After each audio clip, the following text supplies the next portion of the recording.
What's up, guys? Welcome back here to another episode of the Power of the Schwartz Garage.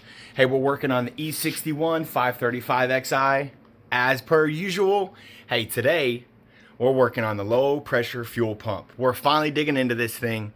And first off, I found a big issue. First step I did. So first thing you want to do is pop off your back seat. You just lift it. It's held on by these two clips. Click, click, and it pulls out of the way. Easy day. Then you got this nice little rubber layer here that you peel back. And it gives you access to the two caps right there. Well, the first thing we noticed, oh dang, my boss is here. What's up, big dude? The first thing I noticed, I went to peel this off. See if I can do this here, show you. Somebody was living up inside here at one point or another. So I got my vacuum here and I'm gonna clean all that out and do some inspection. All right, now we've got these all cleaned up. I'm gonna work on opening this side here first. This is the pump side, but in the sender side, over there is where the pressure regulator is and the fuel filter, and that's the side that hooks up and the fuel goes from there up to the forward part of the engine. So I'm gonna open up this side. I'm gonna have to siphon some fuel out, I believe, because my tank is kind of full. So let's check it out. All right, and quickly here, just to show, I know other people have done it. This clip, to get it out, you have to slide this little black U piece. It slides here kind of forward. Once you get it forward, you'll be able to draw the plug up and out. There you go. So before I disconnect my battery and go opening these, I'm going, now that I unplugged it, I'm gonna go try to start the car. That'll just clear the rest of the fuel and kind of suck it up from this hose right here, and empty that line out a little bit, so it should maybe have a little bit less fuel in the bucket and in the line. So we'll see what happens. All right, so we've got this side off here. You open it up, take the ring off. You can use the wrench tool or a hammer and screwdriver and motivate it off like I did. You're gonna pop off the fuel line. You just press the two little tabs on it on the side, pinch it off, it comes right off the top. I taped it up here out of the way so it's not in my way. The first one you're gonna get at is the easiest right there. You pop off those two gray tabs and then let the filter drain. That's what I'm holding in my hand, is the fuel filter. And it's a reservoir, it holds some fuel. I popped it off and let it sit for like 30 seconds to a minute and drain. So it looks like that there is pretty much done. Next one we're gonna get is right down there, that other gray one. We're gonna try to work our way up. Be careful, because you gotta wiggle this piece through the hole here. But it does have some give, being that there's they engineered excess line so you could pull it out and it makes its way up and over the hump. So you can give it a little bit of some pulling, but just be careful with it so you don't have to go buy new components. Success. So it took some finagling, and but we got this out. I'm gonna do a breakdown on this side here in just a little bit, but I wanted to show quickly the connections and what you have to disconnect here. So this is set up here. This clip is connected right here. Too easy. Two little push buttons comes out. That guy is connected right there. Those come out. This little yellow clip, don't forget to disconnect him. Two of the videos I watched, neither of them mentioned it. I mean, it kind of goes without saying, but all you have to do is lift up on the little, lift up on that little tab just a little bit, and it'll come right out. And then this bottom one, everyone put it out to be this big deal, big deal. It really wasn't that bad. Right here, there's a little push tab. You can get to it. Come on, son. You can see that little push tab right there. You just got to push that down. It's open to the side. You can even use your finger. You don't have to get a tool or anything. But here I'll just show, we're looking at it, we're looking at it, we're all over the place. Oh my. All you have to do is push down right on that little side piece and it will push down on the clasp. And then I use the screwdriver actually to get down in between and kind of put a little pressure, and it popped it forward. Piece of cake. Too easy. All right, in the future too, if you were doing this job, I would remove this. It makes it so much easier to get to all of these components. I was not able to get it out when I was in the tank, but nobody ever talked about being able to disconnect this. Super easy here. So this is like this little clip. This little plastic clip is down in there. You just got to use your screwdriver, a thin screwdriver down from the top. Here, we'll show it here. So you can see that clip is right there. You just got to use a screwdriver from the top right there. And then this whole thing slides out. Now there is one wire down on the bottom connected. Super easy to disconnect. So it's just sitting on just like this. There's a small little tab.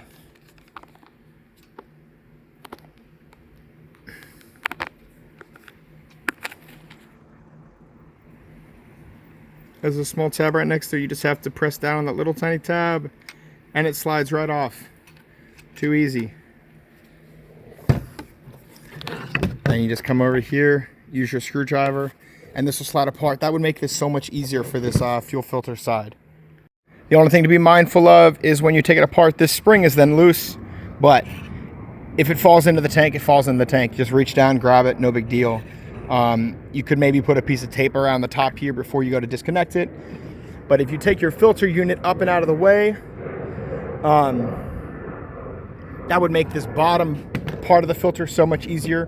When I reinstall it, I'm going to put this in first and then just slide my filter unit into the top. That's going to make it, I think, so much easier. Okay, so I'm kind of moving along, but I'm going to pause and show you guys this because I couldn't find anything that shows this. So this is really different than the 335's fuel buckets. But I think it's still going to work. I'm going to work through this, and I haven't seen anybody else do what I'm going to try and do specifically. I know people have. I just can't find a video of it. So this is actually coming apart pretty easy here. This little top plate, it's just held on by these pressure tabs. I'm going to use them again for alignment. I'm going to zip tie that lid closed when I'm finally done. So use a small screwdriver, get it in between, and pop them open. Not too bad. The other connections, I'm just kind of disconnecting. I took off the level sensor here. You unplug the top plug, and then there's two little pry tabs right on the top. You can press on them, and it releases it. Lift it up just so it's out of the way. We're not going to damage it. This little clip is on the side over here by the hose. It goes here on the side by the hoses. This little clip, just use a small screwdriver, pop them off. He's got little bites on them, but it'll come off with some motivation. And then from there, for for this little part, there's a kind of knob on that end. I just gently pried it off, and it came up and out of the hose without too much issue. So once you pop these up out of place, this whole assembly will come up and out of the bucket. So now I have my bottom bucket hanging there. I don't think I need to remove this because I'm going to use that top plate still. I'm hoping to reuse every single aspect of this except for the pump. So I'm going to see if I can make that all work, come up with something to fit. I'm probably going to cut off this little bottom. This is a filter. I don't think that I'm going to be able to reuse that aspect, but I hope it'll just pop off or something. We're going to check that out in a minute. All right, so here's the new pump and the old pump next to each other. So with this section, what I had to do, I was trying to just pull this off. You may be able to just yank it off, but I didn't like that tension. So I made a small slit on the end of the hose.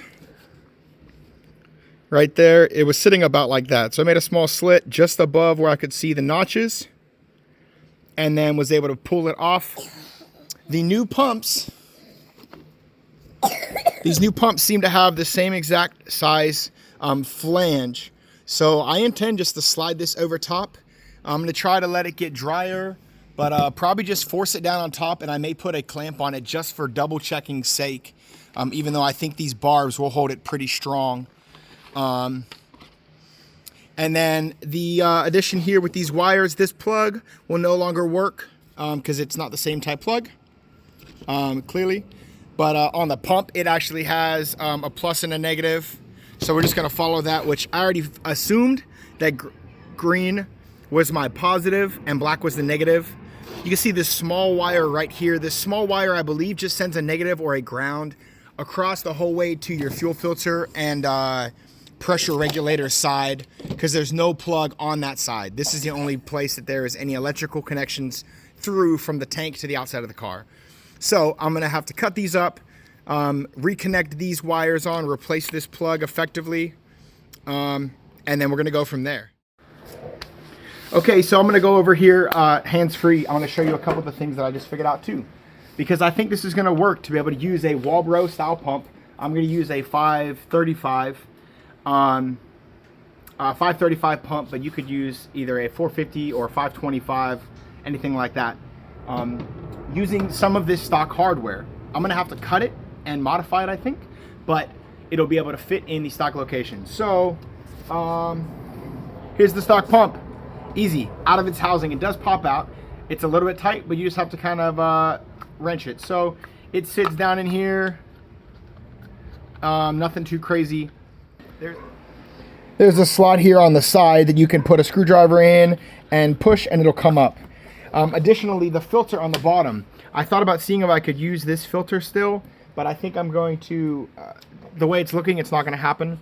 There's a little bit of a taper right here. Where this steps down, the WALBRO will not fit past that. So I think I'm going to cut it off right there at that taper, so I can use this upper mounting piece. It'll hold the pump center, upright, steady, and actually pretty firm, it seems. Even the locking ring, I think, is going to work to hold it in place. And so I'm going to cut off this bottom section. That's what I'm looking at right now. I'll let you know if that's actually what I do. But the filter just pops off the bottom. You get a little screwdriver, kind of pop it, and it'll come off with some pressure. And then from there, you could either probably push up from the bottom or use the little side notch and remove the pump. We want to save this because we're going to use this. And it goes down.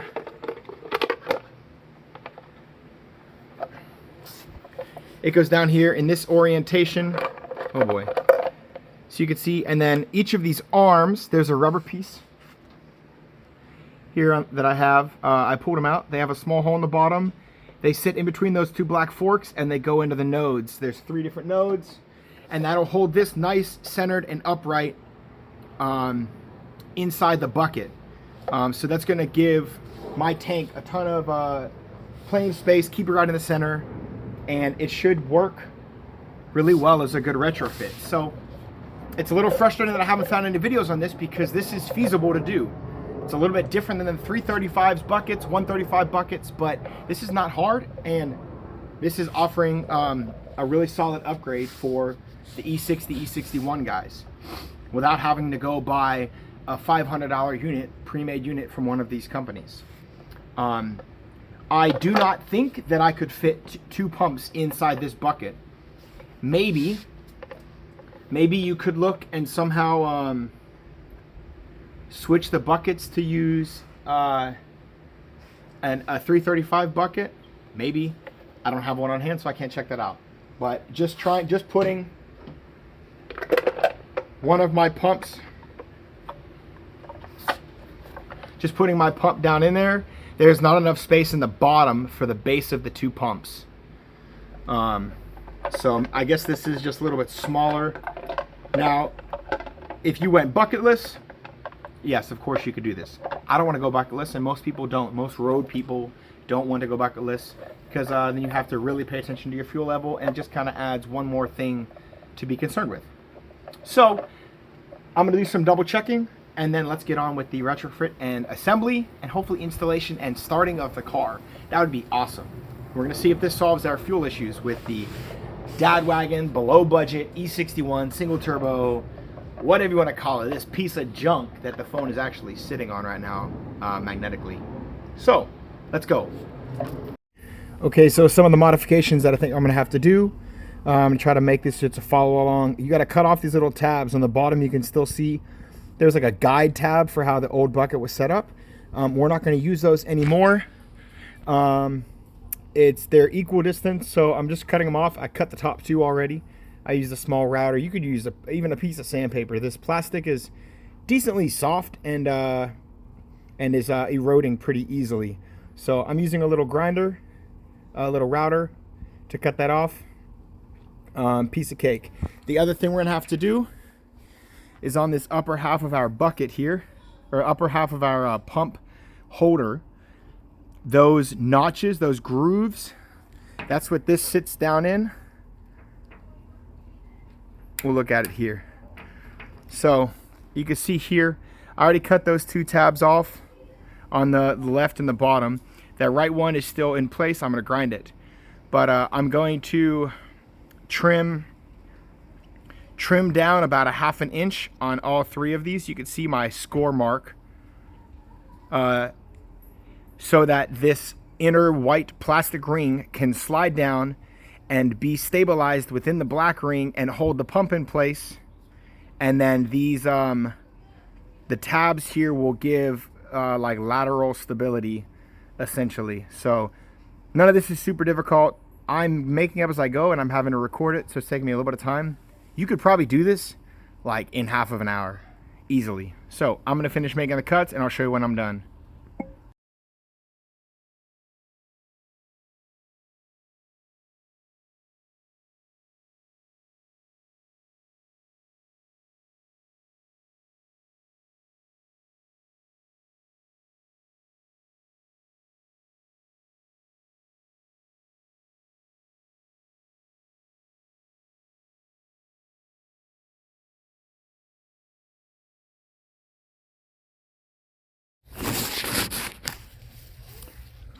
So here you can see I finished making the cuts. I lengthened the this slot here by about 1/2 inch, and I cut the guide little feet off of the white part, but that allows this to slide down further, and I think that'll give me enough to be able to bite the top of the pump in here, as well as this gives me that lateral twisting stability, but that should hold the pump really nice and firm. I test fit the pump. I will show you that with the pump and the sock in the bottom. This should give it just enough height. If this all fits, I'm going to do a quick little detail sand on it, just to make sure I don't have any little nubs and plastic bits, and then blow this off with compressed air just to get some dust and junk off. But pretty simple modification to this piece, but this should make it work very well with this WALBRO pump without any extra bits and pieces and hassle.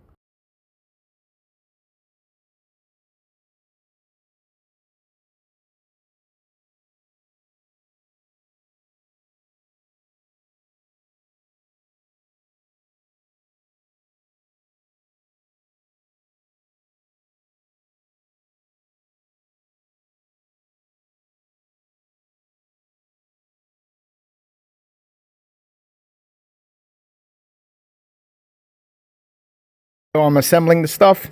You can see I put the white piece on the inside, slid it the whole way down. I drilled 2 holes, put a zip tie, just to kind of help hold it in place, make sure everything is super sturdy. Also to make sure that it doesn't rise up out of there from any kind of movement. So I don't think it needs more than just the one. But yeah, we'll go from there.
right, so I've got the bucket mostly assembled here. This part is all back together. I was able to get this hose. It was really tight, as you saw in the time lapse. I was able to get it over both of the ridges. Both of the ridges. Where's the thing? There it is. Both of the ridges on the new fuel pump, really tight. I also put a hose clamp over top of it just for double sakes. I don't think that I really need it, but I did it because I had the stuff. So last thing we got to do is this quick little bit of wiring, and then we're good to go. So the WALBRO has this plug, and then the pigtail adapter, black and red, ground and power. This green over here is what we're going to be cutting and hijacking. The green is your power, the black is your ground. So yeah, let's get to it. All right, we've got the new pump installed with the 535 Hellcat WALBRO pump. The pressure regulator's installed. My boss is here. I primed it. Let's see if it starts.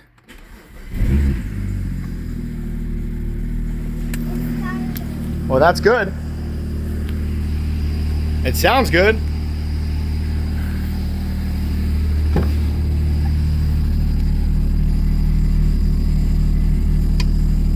Flowing some pumps.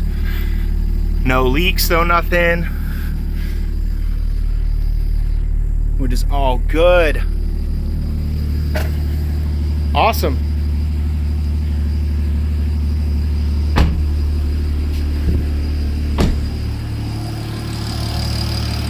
She's feeling healthy. Test drive will be coming later. We'll see how she does.